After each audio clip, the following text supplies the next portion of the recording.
Hello and welcome to Crushing Comics. This is the comics and trades review show from the Comic Crush. I am Captain Haddock. With me is Tintin, also known as Paul and Liz. We're going to be talking about a whole bunch of comics today and some new trades and some sort of general comics and comic book movie news. As always, just before we start, please do like, share and subscribe because that helps us out immensely. Also, if you could check out either the web store or the Patreon, that also helps keep us going, helps us earn money to buy more comics to talk about, and also just in general pay the bills. We'd love it if you did that. That would be a big favor to us, so please do that. So Liz, before we start today, we've got to talk about the fact this is it's not the last show, but it's the last show for a few weeks, right? So we're doing our Loki after show from next, we think probably Thursday we're going to be on air. We'll work it out ourselves. And also, sorry guys, the show will be back. As soon as Loki finishes, we'll be back the following week with this show. So Crushing Comics is going to continue, and I hope you'll all continue watching. It's just really we've only got time in the schedule to do one of these shows at a time. So we're both busy kind of outside that, and we are a day late on this. So you're seeing this on Saturday instead of Friday. We were both a bit under the weather yesterday, so neither of us really sort of drag ourselves off our couches or beds to do the show. Sorry about that. But hey, we're only human. But great show lined up for you. Liz, how are you? I haven't even asked. How are you? I'm swell, Paul. How are you? Oh, I'm good. Feeling much better than yesterday. Ready to talk about all these great comics today? It's a good bunch today. I was really surprised. We always kind of, just look to the list and see what's new, what might be of interest. And this week we picked two comics that actually I thought ended up complementing each other quite well. Yeah. We did kind of say when we picked them out, it was kind of looking to be an all horror episode, and it kind of almost is really. We get our comics, by the way. I get mine at Gosh Comics in London. Liz gets hers at That's Entertainment in Worcester, Massachusetts. There are links for those stores in the thing below, whatever they call that, the description box, I guess. So do check out those two fine stores, depending on which side of the Atlantic you're on. But certainly very good shops. So do you want to start with Basilisk today? Basilisk number one. Basilisk, I should say. Basilisk. Yeah. Basilisk. Why don't we talk about Basilisk? So this is written by Cullen Bunn, art by Jonas Scharf. It's got colors by Alex, I hope I'm saying this right, Guimares, and letters by Ed Dukeshire. This is from Boom Comics. It's available now. I picked up the issue with the Christian Ward variant. I really enjoyed this. Right off the bat, I've got to say, I quite enjoyed this. It's it's just it very neatly kind of throws you right into its premise, and which is supernatural and spooky, which is right up my alley. Cullen Bunn, that seems to be a niche that he's very comfortable in. Cullen Bunn is one of the most I think comic for comic, he's probably the most prolific writer going right now. I feel like every month there are at least 2 or 3 new Cullen Bunn books out, or graphic novels, or minis. He really gets out there and pumps the books out, and for the most part I find them quite good, to be honest. Yeah, it's I think that he is definitely like one of the hardest working writers in comics. You see his name all over the place, all over everything. It seems like he's always doing a couple of mainstream books, pumping out miniseries, and of course his own work for publishers like Dark Horse and Boom and other smaller publishers. And I feel like his sort of like this his work that gets the most acclaim and attention tends to be in the horror genre. Absolutely. I mean, the thing that really kind of turned me on to him as a writer was Harrow County from Dark Horse a few years back, which I absolutely loved.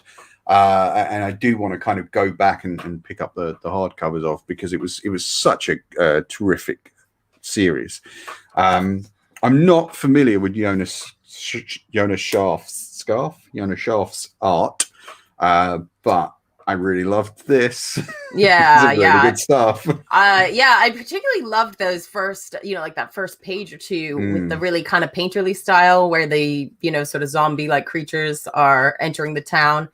And it had kind of that almost watercolor look to it. The coloring there was just really beautiful. Really evocative of like, watercolor painting almost. It's a great, very stylistic book. The colors are really nice. It seems to be, chopping and changing between a quote unquote contemporary real world and this sort of more supernatural influenced past. I think there's a lot of interesting comparisons to be drawn here with superhero teams and cults, because the group that we encounter are a cult effectively, who kind of seem to be moving from town to town, and what would you say? They're kind of sucking the life out of people. It's that's what it seems like, or at the very least, like, sort of destroying the town and, killing the inhabitants for whatever reason. Is it to draw power from that? I don't know. It wasn't super clear. Yeah, I think it's kind of dangling a mystery. I don't know how many issues this is going to be. I think 5. That's usually the norm for Boom, 5 or 6. But I mean, cult superhero groups, they're both kind of controlling entities that kind of ask for an allegiance to a particular set of values, and to a certain degree, that they both promise a kind of freedom, but can in fact be prisons. And I mean, cults are something that they're kind of, although they've been around, I think their cults kind of existed since the 20s, really. Well, I mean, maybe before that, in terms of the public consciousness, I guess, is right. What I'm trying to.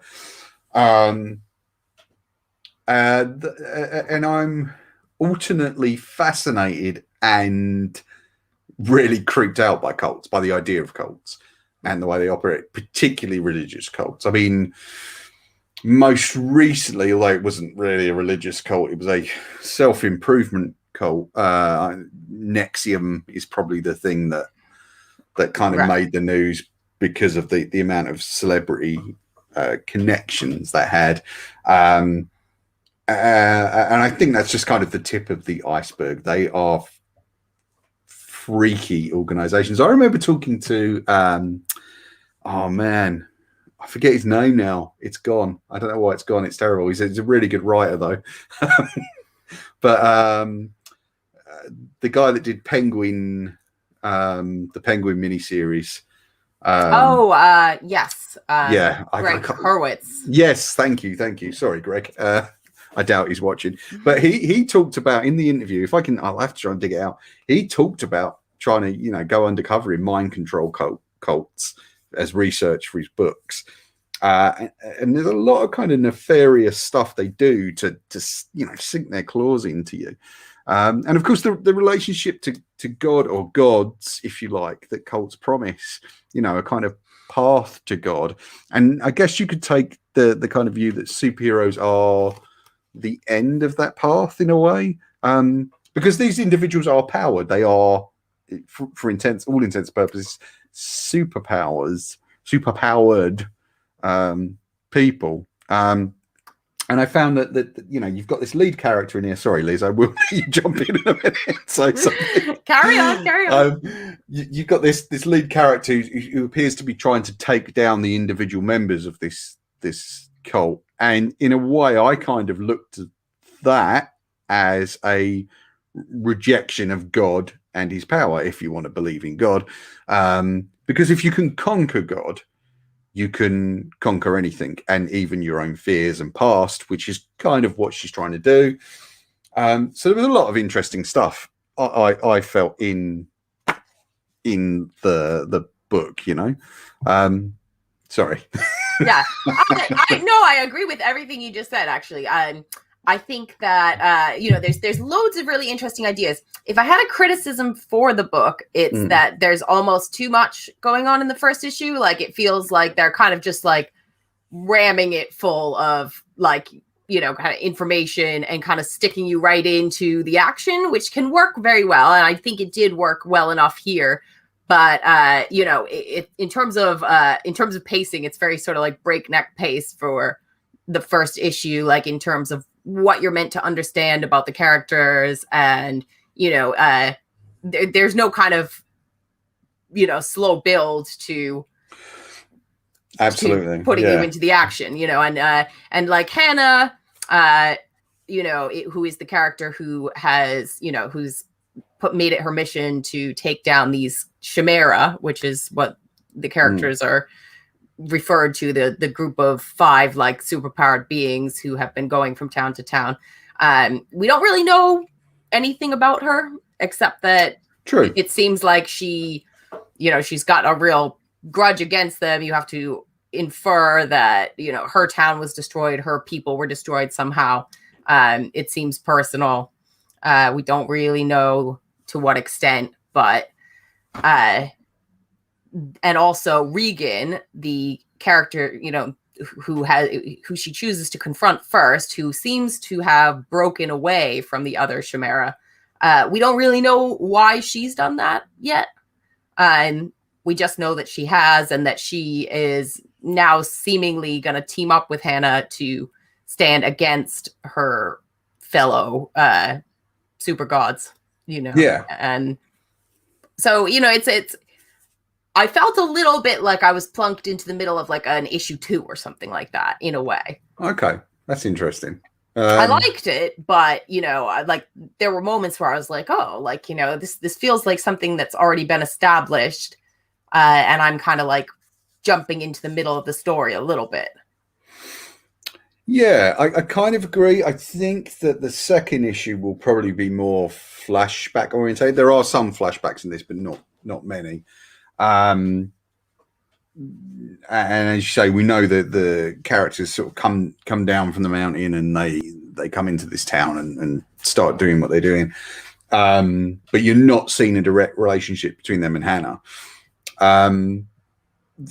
There is also this other group that kind of protects the gods, which is all the kind of super gods called the Faithful. And I suppose you could make kind of an easy comparison between those guys and sort of fandoms nowadays, who I find quite aggressive in their opinions, shall we say, and are happy to try and enforce them. What are you trying to say, Paul? Well,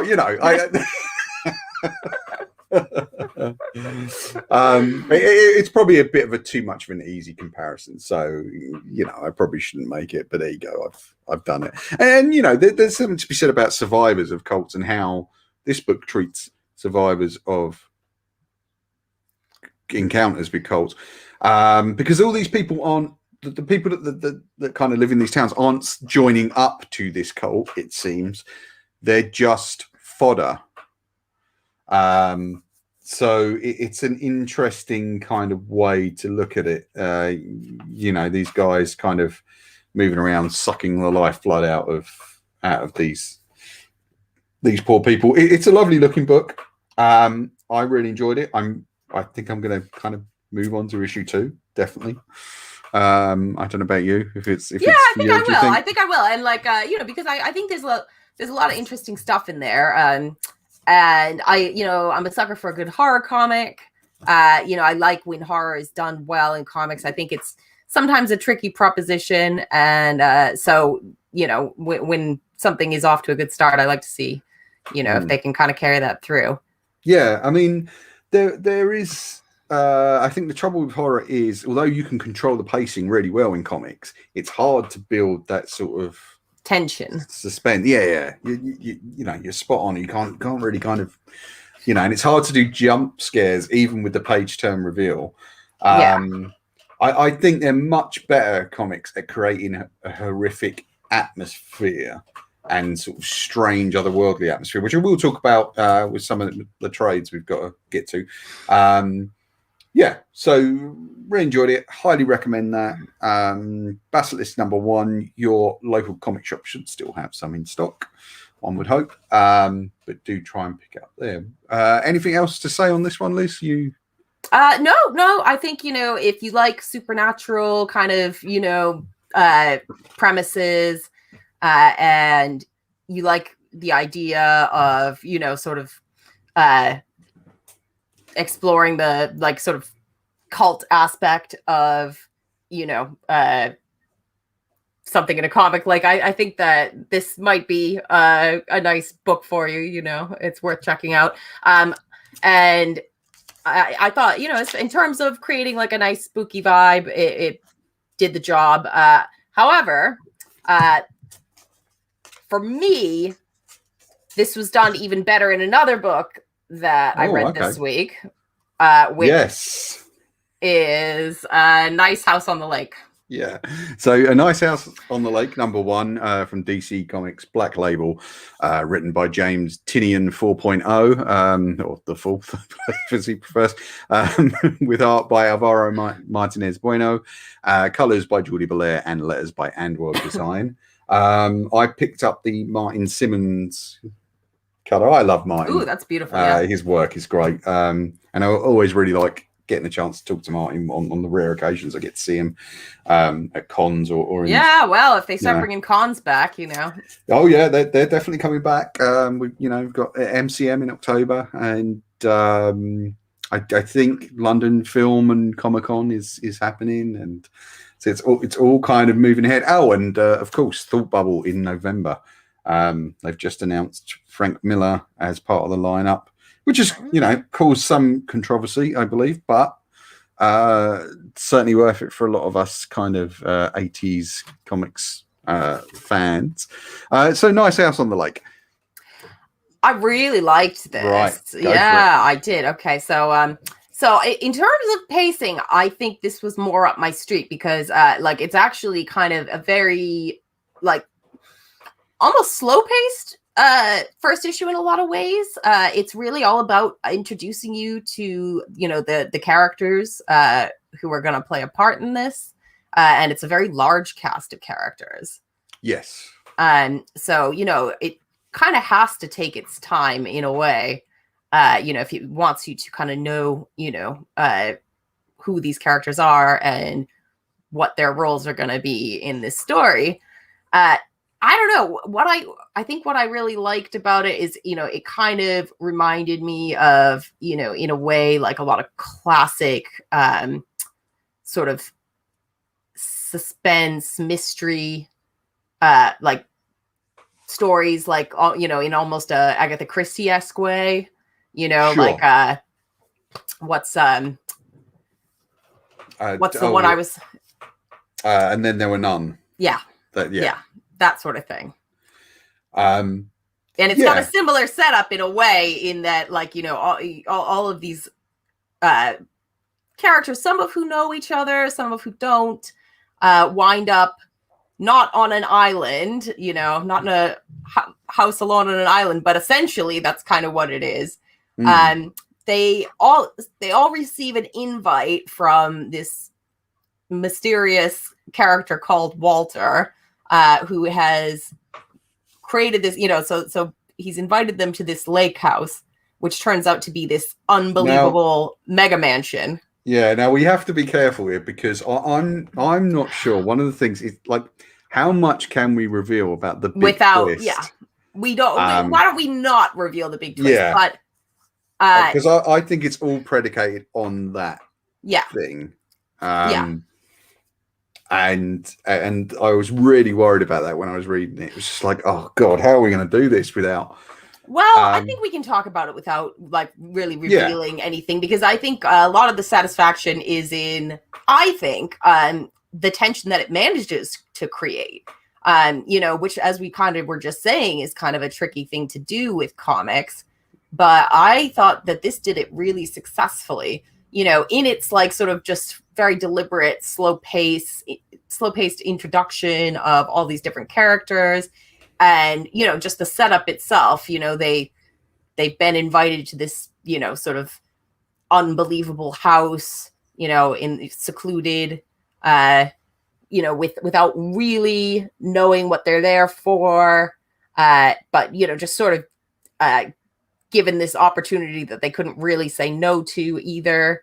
And, we kind of have a character who seems to be the heroine at this point, or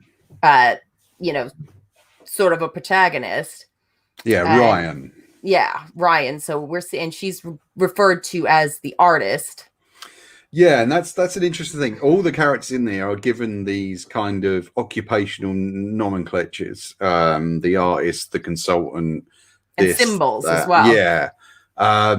Which, kind of, again, it's comics, so it always makes you think of kind of superheroism and things like that. Like, what are they being chosen for?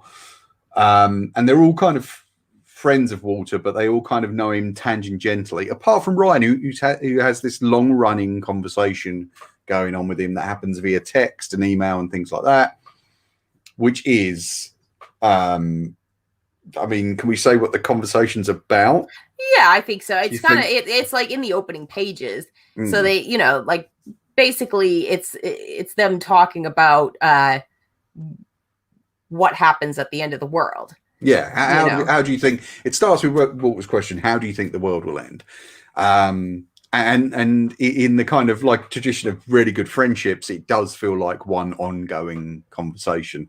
Like us, Liz, one ongoing argument about comics and the quality or not of Marvel movies for 10 bloody years. Always quality, Paul. 10 years. But yeah, and of course everyone is invited out to this house in a nice house by the lake, and not everyone makes it. Can I talk for a minute about the technical side of the book? The layouts are gorgeous. It's beautiful. Yeah. I think like, I'm sure I have read books drawn by Alvaro Martinez Bueno. Yeah. If I'm pronouncing his name correctly. Before, because he's done loads of Batman, he's done loads of detective and stuff like that. But, has he really? Yeah. But I honestly like this is, the first thing I've read of his that really sort of just knocked my socks off, like, and made me go look up, all the other stuff that he's done. I think he's worked with Tinian a lot. Right. I think he's done a lot of like Tinian detective comics and stuff like that.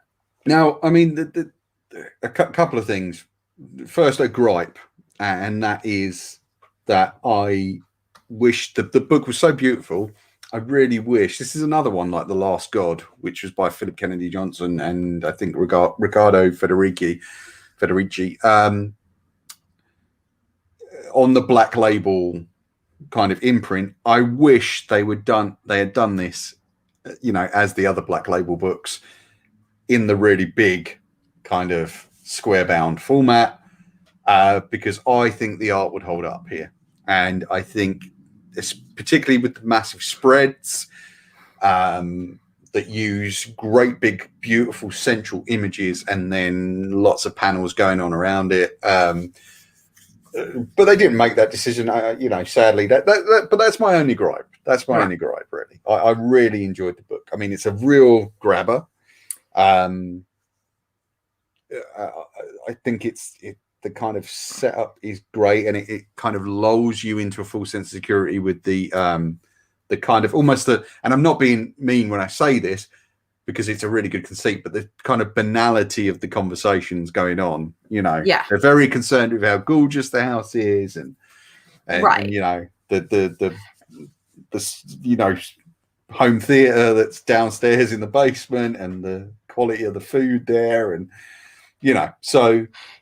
Yeah, see where Basilisk, I felt like felt a little bit rushed at times. I feel like this was very deliberate and took its time, and I felt like that was to its benefit. It kind of gave you that that false sense of security before it kind of pulled the rug out a little bit, and I felt like that that there's a moment, and obviously I'm not going to say what it is, but I think the panel that I'm talking about where it became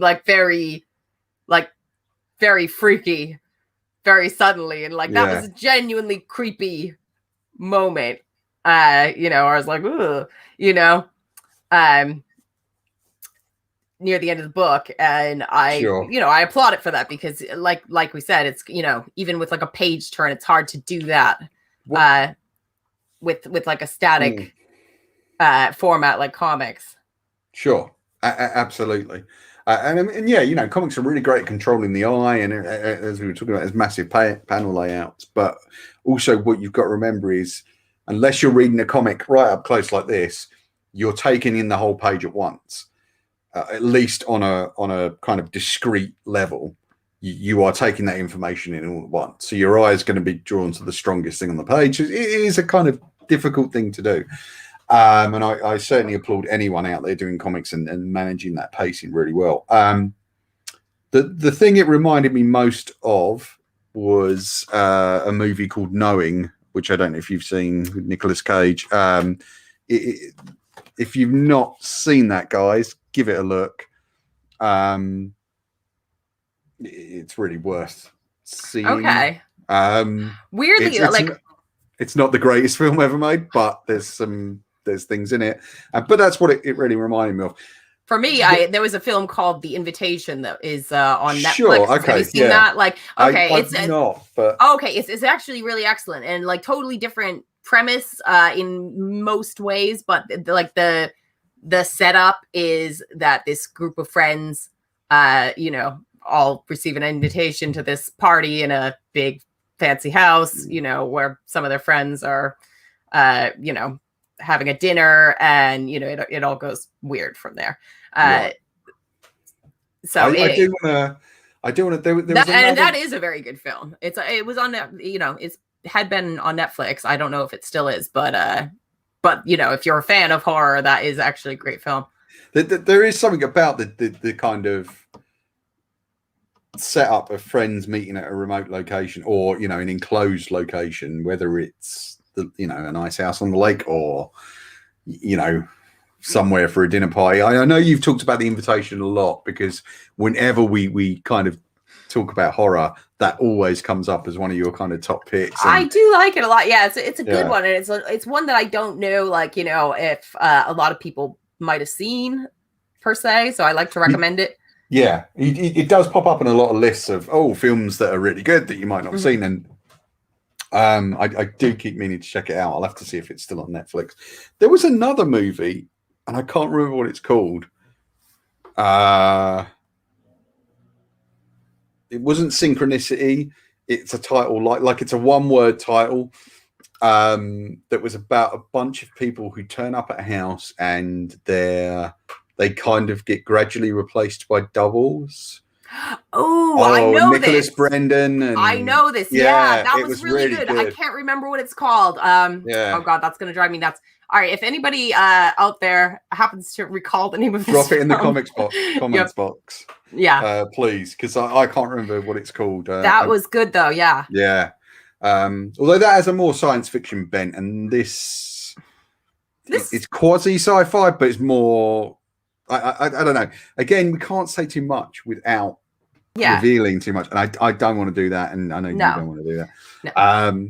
But yeah, great book. I would say go pick that up. I do love the spaces in it. Again, the layouts, everything, but that space all exists. That geography all exists to be kind of shut down once that big reveal happens.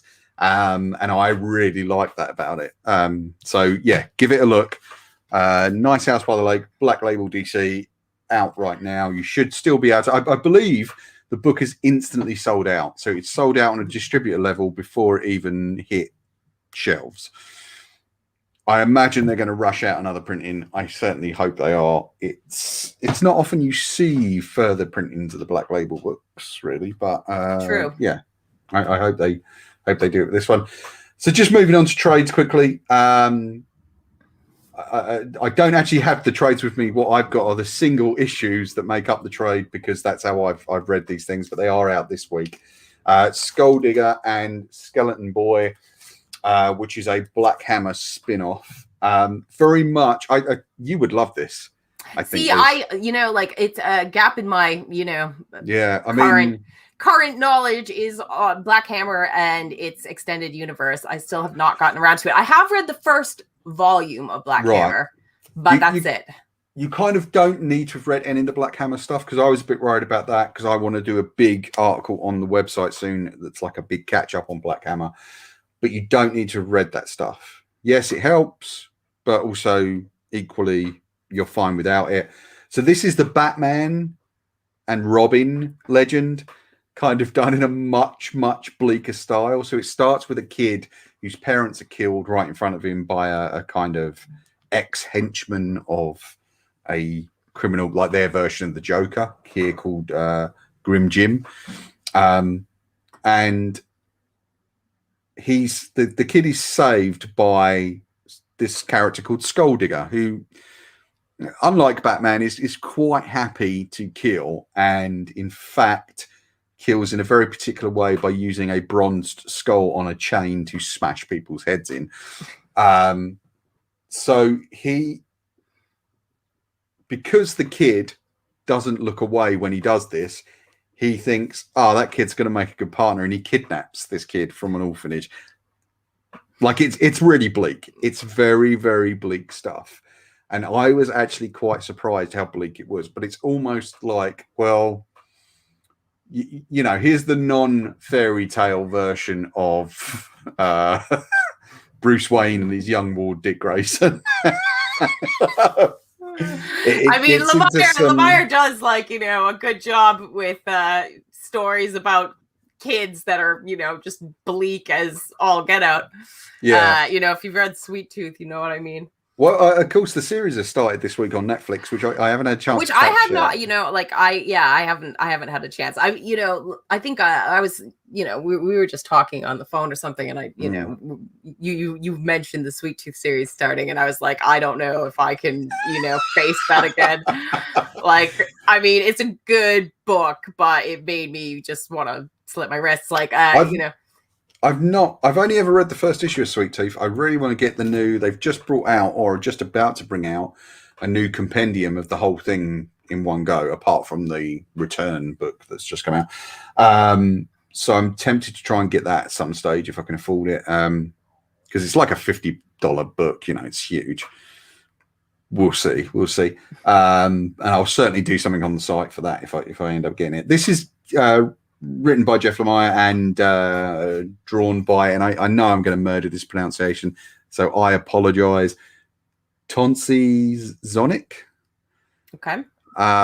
Who did a ton of good, like he does some amazing covers. He did Who is Jake Ellis and Where is Jake Ellis way back when for Image. Which I might do a catch-up article on the site, actually, because I've got those sitting in the box somewhere. I might give those a look. With letters, I believe, by Steve Wands. It's an amazing book. It's got a very brilliant kind of design scheme. There are whole panels where Tonsi just strips it down to what the panel needs to tell the story and kind of loses the background. So you're totally in the moment. And there are times when he creates like these kind of negative images with just black and white. And it's just a gorgeous looking book. So that's out right now. Skulldigger and Skeleton Boy from Dark Horse. And you don't need to have read Black Hammer to read and enjoy. No. They mentioned the Black Hammer stuff, but I don't think it's crucial. Just quickly, again, something I have to talk about. I've read in singles, but it is out now in trade. It's called Hellboy Universe, The Secret Histories. It's these three. So Rasputin, I always get that wrong. Rasputin, Voice of the Dragon. Sledgehammer 44, both miniseries, and The Visitor and How and Why He Stayed. So these are kind of origin stories for the peripheral characters of the Hellboy mythology and universe, and these kind of dive back into the original stuff. The thing I liked about them is for me, Hellboy is a testament to the power of editorial and writer control in terms of how the entire universe, because they're telling stories that range from the late 1800s all the way up to now. And they keep that all in editorial control, and everything folds back in on itself and refers to something else, but not in an annoying way. It's like you'll see characters pop up who appeared in, like they pop up in the 1940s, and you know that character is going to come back again in like 1997. I think it's actually a masterpiece of contained, universe building. But that's out in hardcover now. Hellboy Secret Histories. Do take a look at that. Hellboy Universe Secret Histories. I'll touch on it more on the website at some later stage. Liz, why don't we talk about a bit of movie news that I know is close to your heart? Okay. Well, yeah, I mean, and I really don't have anything to add that, you couldn't find sort of something way more in depth about it online. But I have been trying not to read any spoilers or any behind the scenes stuff on Spider-Man No Way Home. Right. I try and kind of steer clear of that stuff if I can, because I don't like,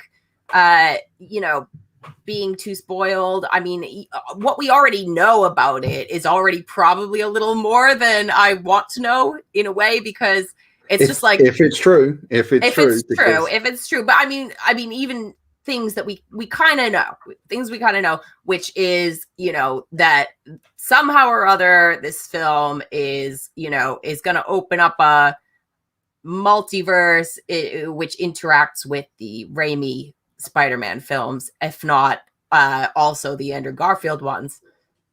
So how is that going to work out? I don't know. I've been desperately kind of trying to avoid finding out, but something came onto the radar this week that I couldn't help but just just a rumor. Fist pump.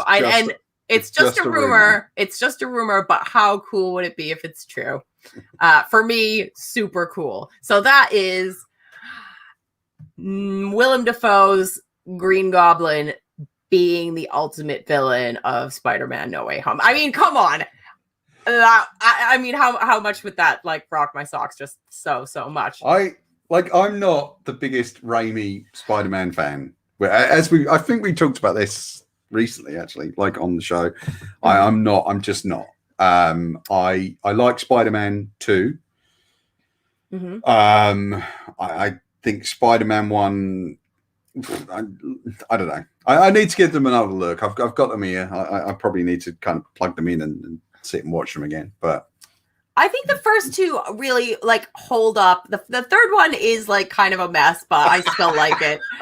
And I can totally acknowledge them for what they are, which there is a bit of hokiness about them. There's it's obviously channeling a kind of a more classic version. Guys, we've lost Liz there for a second. I hope she comes back in a moment. Sorry, Liz, we lost you for a second there. Okay, all right. We lost you. There's a bit of hokiness. Okay, all right. It's going for a more, I think, old school version of Spider-Man, kind of a 1960s version of Spider-Man, but throwing it into a quasi contemporary setting. Okay. So it's not the same Spider-Man that you're going to get from, the Tom Holland films, which I think are, for me are the high bar. So there are a lot of people who actually prefer the Raimi films, who kind of still hold those up as their favorites. I really like them a lot, but I think what I like the most about them is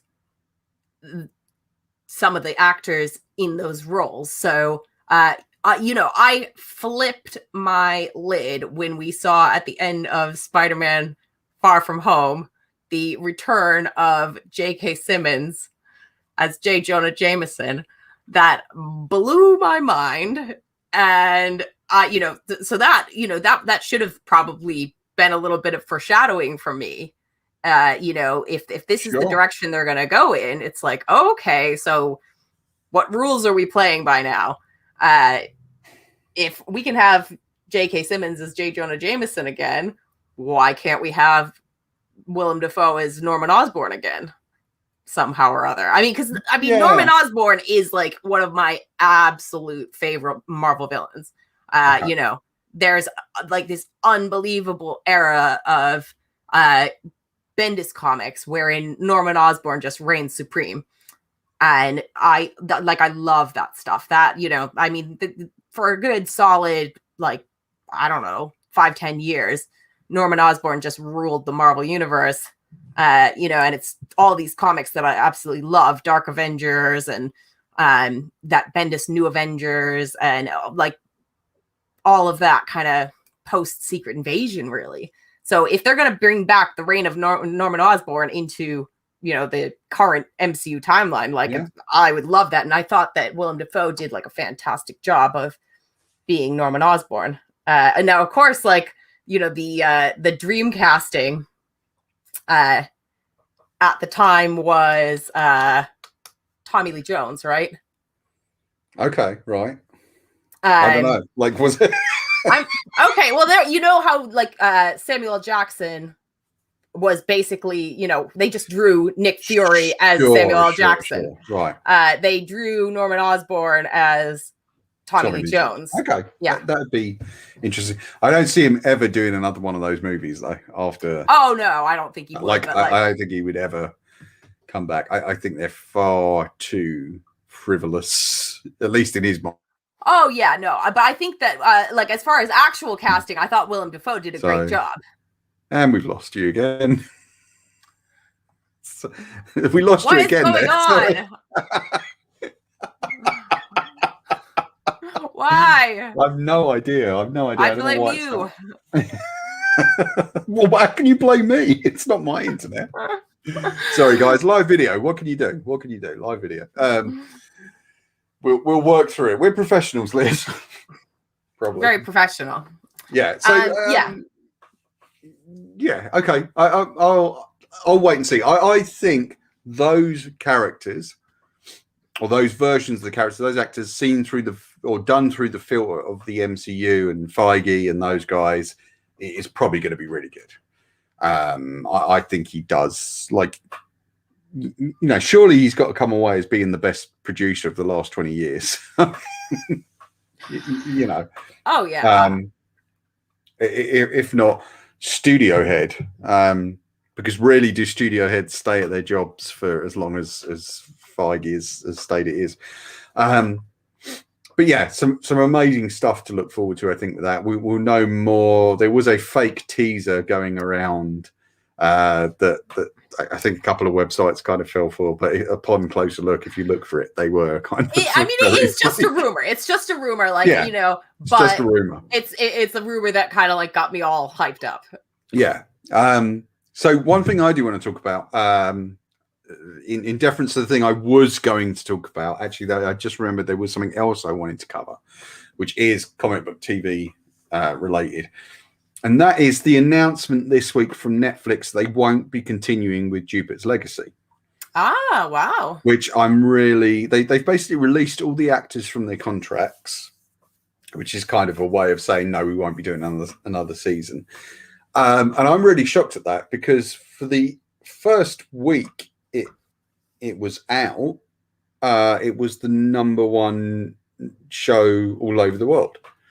Wow. Something like 639 million views. And it's just I find it utterly baffling that a show with that sort of early success. I mean, there was a lot of critical derision from some areas.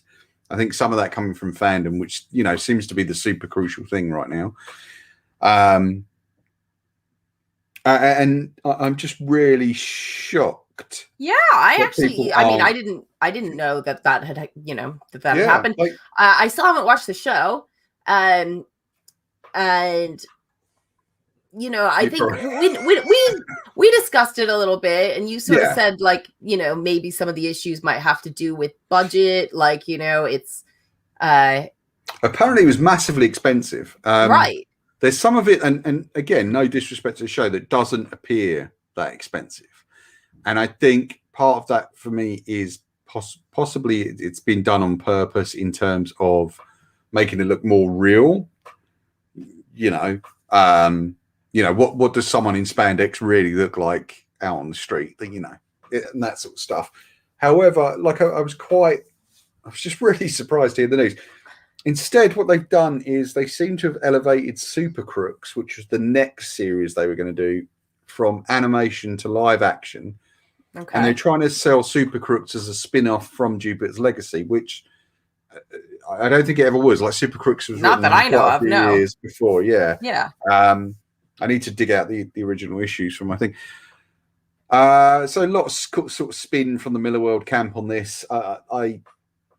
I don't know how you feel about that. I have mixed feelings on Mark Millar, and a lot of people have mixed feelings on Mark Millar. We do kind of get into this more on the From Panels to Pictures episode, which is up now. Me and Nikki really kind of deep dive, probably a bit too much for people. We deep dived into Invincible and Jupiter's Legacy. So it's a very long episode, but that's worth taking a look at, guys, if you want to go and take a look at that. But I was just really shocked that they wouldn't be continuing. I mean, that's really, it is shocking. I mean, especially since the series has only been out for a brief period of time. So a lot of people who might not have watched it yet, are probably not going to bother watching it, knowing that it's already basically been canceled. I mean, that was like what happened to that Swamp Thing series for me. Like, I had been excited to watch it, and then I think it was canceled almost before it came out, or same day, or something like that. I think they weren't even midway through the run. Although the reasons that were cancelled were to do with the location, I think, right? Yeah. It was a tax break thing where they wouldn't be able to get the money back from the tax breaks that they were expecting if they continued. But the point was that I didn't bother watching it because I was like, why bother investing in something that's that I know isn't going to continue, and I have the feeling that a lot of people might feel that same way about Jupiter's Legacy. I mean, I'm kind of happy to watch a one season thing, even knowing it's going to be one season. I'm just really surprised, just really surprised. But yeah, anyway, so Jupiter's Legacy, do take a look at it on Netflix, just see what you think of the show. Maybe if you like it enough, you can convince Netflix to perhaps reconsider their decision. They've also said that they're now kind of reconstructing, shall we say, the Magic Order series, which they were adapting from Mark Millar's book, which of course was the first book brought out under the Netflix Millarworld banner. So I don't know if, everything is as rosy in that camp as it. Yeah, it doesn't sound that rosy right now, but it's not unusual for studio. I mean, by all accounts, the pilot for Game of Thrones isn't staggering, and it was reconfigured quite heavily before it made its screens, before the version that we saw, and you can still see in some of the costumes and hair and stuff of the actors remnants of the old pilot. And in fact, I think even some scenes are left in their entirety. But yeah, so it's not unusual for networks to do this. We'll see what happens. I was just really surprised, genuinely really surprised. But it also it's slightly cutthroat now. It shows you've got a week. Yeah, I know.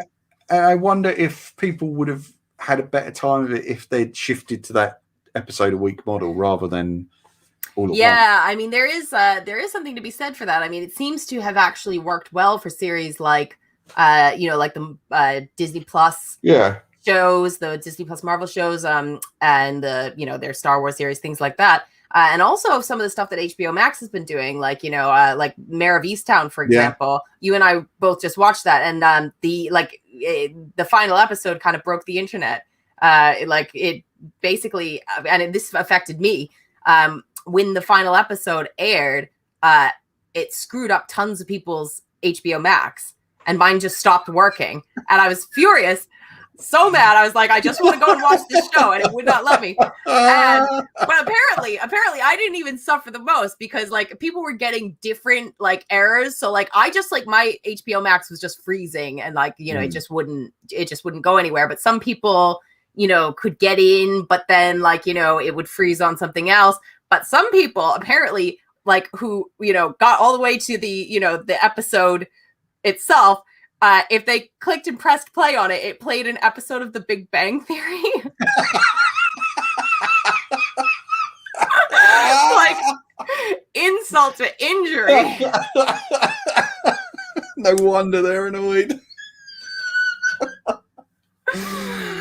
So amazing. But you can see that, like, that how much excitement that builds, you know, to be waiting for a finale to happen, to be waiting like week to week to watch an episode. It's kind of like, you know, bringing that back, I think, is actually pretty smart, because, you know, it creates a lot more conversation and a lot more suspense and build up than, you know, kind of just dropping a, you know, 13 episode thing in your lap. And, you know, also, I think there's a weird thing with Netflix and its comic book shows. So, as you said, Sweet Tooth has dropped on the 4th of June, so yesterday. When you switch Netflix on, you get a bunch of suggestions, usually, of what to watch. Sweet Tooth wasn't one of those suggestions. And it's just I don't know how this series, from one of the most popular comic book companies in the world, you know, they're called the Big Two for a reason. But they did this with the Marvel shows, where you'd actually have to go and hunt for them, and it was bizarre. This is such a stupid attitude to have. Like, it's just like, you need to shout from the rooftops, especially today. But I guess it might be to do with the fact that obviously Netflix is in hundreds of countries now, and worldwide numbers wise, we're looking at our audience, the Western audience, but we might just be a small fraction of what they actually need in terms of the numbers. You know, I'm thinking of places like India and Turkey and stuff like that, that probably have maybe a bigger audience share, you know, which is why you get a lot of content from India, a lot of content from Turkey, a lot of content from Spain right now on Netflix. But surely they can control the way that, you know, they advertise things country for country. Sure. But, you know, yeah, I agree that, like, it is really weird that they, you know, aren't giving a push to something like, you know, something like Sweet Tooth, that, you know, I mean, it was a Vertigo property, you know, so it's like owned by DC, and, you know, like, surely DC would want their products to be pushed, you know. I find it really bizarre.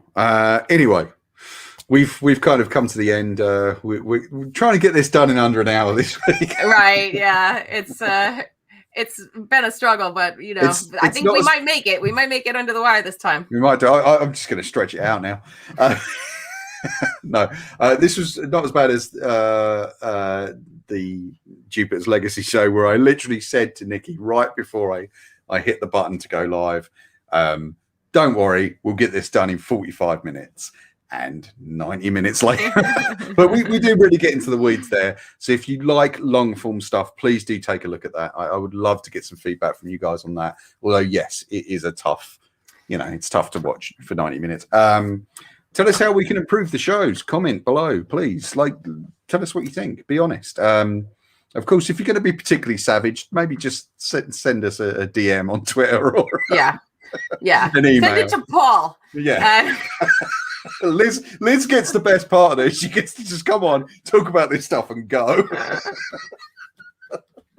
Paul will take your criticisms. Yeah, I will happily take all your criticisms. And in some cases, I'll even answer back. No, please do. Criticisms, comments, suggestions. Are you enjoying the show? Not enjoying the show? I got a very nice email from a sort of regular customer on the web store the other day, just saying, comics have arrived, and I just want to tell you, you guys are amazing. So thank you. Thanks for that, Anthony. We've got a bunch of new subscribers. I'm sorry I haven't got to everyone's name this week, but we're nearly at 50, which I'm please, I'll be happy if we can get to 50 this week. And then onwards and upwards from there. I would love it if more of you are watching the show. Please do like, share, and subscribe. That all helps. Follow us on Twitter at The Comic Crush. You can follow Liz on Twitter at Liz C. Jordan. And you can also check out Lizzie's website, lizcjordan.com, for more of her great comics writing. Particularly seek out the Suicide Squad review. That's one of my favorites Liz did. I love that review. But yeah, do check out thecomiccrush.com for articles and podcasts and more of these shows every week. I'm a bit behind this week, so I'm taking some time out to get some reading done. And yeah, shop at the web store, support the Patreon if you can. It's from £2 a month, which is next to nothing. The cost of a cup of coffee per month, you can have bonus content. Which actually, Liz, we do need to make some bonus content. So I think for Loki, we probably have to. We should, and you know, and we are happy to take suggestions. Yes. So yeah, we would love to interact with you guys, anyone who's watching. So please do feel free to leave us comments, feedback, and requests for things you might be interested in terms of bonus content. And the like. So or regular content. If you want us to talk about a particular subject or comic here, we can do a little special on it. We're always looking to do more stuff. But next week, probably around Thursday, our first Loki series. Yes. Liz is super excited about that. I am. Actually, I'll be honest, I am too. I'm really looking forward to it. Liz, it's been a pleasure as always. Thank you so much for dropping by again. Thanks for your time and your opinions on the books this week. I've absolutely loved hearing what you had to say. Goodbye, guys. We're off. All right. Thank you so much. And bye.